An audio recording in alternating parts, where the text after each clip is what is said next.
everyone, my name is MaryAnn and I am a visual artist, more specifically a self-taught visual artist. I have been a professional working artist for about 10 years now, ever since my very first solo exhibition in 2013. My actual journey as an artist only started about a year-ish before that, in 2011, 2012. I can still recall when I was in 2012, living in New York City. I was 29 at the time, and I basically didn't know where to begin. I kind of moved there on a whim, and there's a whole story behind that for another time. So I went there, and I remember I would set up my table with my materials, with my blank piece of paper, and then nothing. It's like, I don't even know what I want to draw. I don't know what I want to create. And that fear that, I would make something and that it would be terrible and that would mean that I was not meant to be an artist was just so real and paralyzing. So the first thing that I wish I had known back then was that fear is a total normal part of this whole process of being an artist. And even until today, I still have that fear at times when it comes to, wanting to make a work of art. I would worry that it wouldn't turn out as good as I imagined it. And that oftentimes causes me to procrastinate and not want to, get started. But it does get easier over time with a consistent daily practice. So that's another thing I would talk about in another video for another time. Basically, the more you get used to this fear and learn how to overcome it, it becomes easier to get past it. But at the very beginning part of the journey, when you are still new, it is totally normal. And it doesn't mean that you are not cut out to be an artist. It doesn't mean that you are not meant for this. It doesn't mean that you suck. It just means that you are a normal human being who wants to be an artist. The second thing that I wish I had known back then as a beginning self-taught artist is that there is no pressure to make a complete and final so-called perfect done work of art.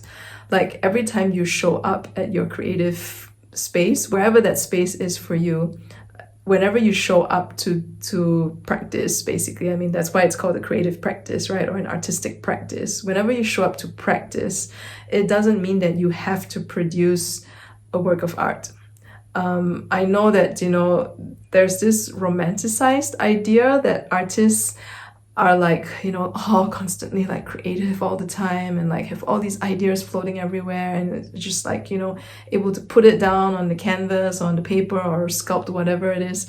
And I know like, Vincent van Gogh being like one of the most romanticized artists, I would say, in terms of his lifestyle. He was very productive as an artist, yes, okay. And he got to a point in his art career where, I still call it a career even though he wasn't making money from it because it is like a vocation and a path that he chose to walk. His whole art career, basically, he was very productive. And the thing is, oftentimes we only see the final product of artists' work, which is the paintings or their sculptures or whatever the form of their artwork is, but we don't actually see the process that they go through.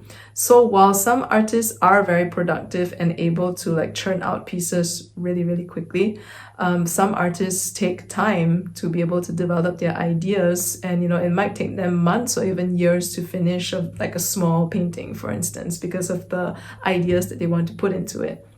I guess what I'm saying is that there is really no pressure to complete a work of art whenever you show up for your practice. There's a bunch of things that you can do. You can be practicing to improve your skill set. You can be experimenting to try new techniques. You could also even just be like, looking for inspiration or images online. There's so many things that you can do during that time that you have designated for your creative practice. And it doesn't mean that you have to produce an actual work of art or a final work of art. At some point in time, I will record another video to share tips and tricks about what you can do during that time such that you are still actively practicing your craft as an artist. Which brings me then to the third thing that I wish I had known when I was just starting out as a self-taught artist, and that is the importance of cultivating a consistent creative practice. The key word here is consistent. So in the past, back when I was in New York and thinking that, oh, I want to be an artist, I thought that, I had to be spending like all day making art. And, and because I'm an artist, all the ideas should come so easily and I should just be like producing work like a machine, basically. That was, again, like, coming from all the romanticized ideas of artists that society has, portrayed as artists. But the reality is that, actually a lot of artists don't spend like all day on their art. At least from what I have, researched over the years and also spoken with other artists. Many artists actually have day jobs. They don't actually make a full-time living off their art. And because they have day jobs, obviously they're not spending all day making their art. And for some of these artists, they actually find it a lot more productive, that because they go to their day jobs, it's like a break away from their, creative time. And then when they come back to it, they spend like maybe, 2 hours a day on it, or for some, they don't even do it on the weekdays. And then on the weekends, it's like, Saturday, Sunday, 2 full days of working on their art. Maybe not even 2 full days, like maybe like 5 hours each day or something. Every single person's creative practice is going to be different. And one of the things that I did not understand when I was a new artist is that it is actually more important to show up on a consistent basis rather than trying to block out like a huge chunk of time to make your art. Again, of course, this depends on your schedule. When you're starting out, you have not developed that discipline and that, I would say that muscle to be able to like get yourself into your workspace to, do your practice or your work on artwork or sketch or whatever that is. So the developing that habit of getting there consistently, if possible on a daily basis, or at least like, 5 days a week, almost like a work week, that would be the important thing at this stage when you are just starting out. And that was something that I wish someone had told me, because I would just show up whenever I felt inspired, because that's another common thing that happens with new artists, right? We only go to the workspace when we get inspired, or sometimes the moment that we get inspired, we're actually busy and occupied with something else. By the time you get home, you're tired, you get distracted by other things. And, just because you get inspired doesn't mean that you would go home later and immediately get to work on it. I definitely don't, because life gets in the way, right? So the only sure way to ensure that you develop that, your creative muscle, that you develop that consistent practice, is to just designate a time that you're going to do it every day and just show up and do it. The consistency is more important than the duration. Even just 10 minutes every day to, draw something or to sketch something is better than nothing at all.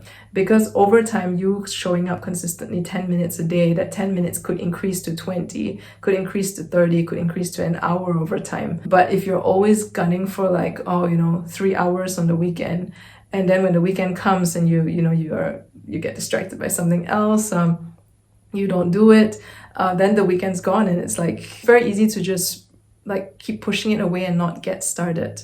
It's also very normal that some of the days that you show up, you're not gonna know what you want to draw, you're not gonna feel inspired, but the point is that you still show up and do whatever it is you have set out to do for that day in your creative practice anyway.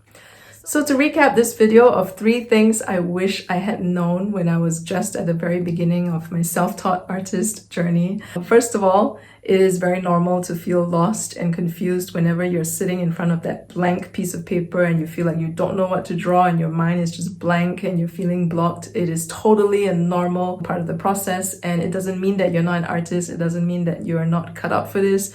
It just basically means that you don't know what to do, and that is totally fine and normal. The second thing, number 2, is that every time you sit down and want to work on art, it doesn't have to be like a final piece of art. It can just be like a sketch. It can just be like, scribbling something. Whatever it is that you decide to do that day, it can be practicing your craft. Like, there's no pressure to have to produce actual final works of art. And number 3, which I would say is probably the most important thing when you are just starting out as an artist, is to cultivate a consistent habit of showing up for your art practice, because over time, that short time that you show up every single day could become a longer period of time. Before you know it, it becomes a part of your lifestyle and you don't even need to think so much about it. You just show up. Even if you're blocked that day, even if you're feeling uninspired, you just show up and do whatever it is you need to do to move your practice forward anyway. So those are 3 things that I wish that I had known when I was just starting out as a self-taught artist. If you have questions that yourself as a beginning self-taught artist, feel free to ask me in the comments and I will make a new video to share about them. And I look forward to sharing more of what I've learned and experienced, such that you are able to move forward and begin your art career in the best way possible for you.